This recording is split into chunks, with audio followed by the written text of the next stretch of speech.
तर मित्रांनो, आज मी आलेलो आहे केळीच्या बागेमध्ये आणि खूप थंडी पडलेली आहे.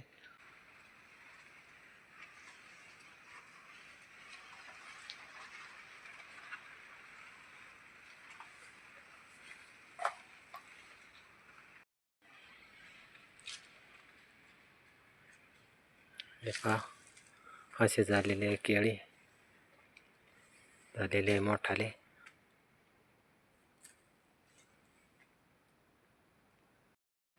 तर मित्रांनो, एवढी थंडी पडलेली आहे का केळींची पानं पण सुद्धा वाळलेली आहे. हे पहा, इकडं एवढी थंडी पडलेली आहे आणि केळीला अशी कमीच जरा थंडी लागते आणि यावर्षी अशी लई थंडी पडलेली आहे भरपूर.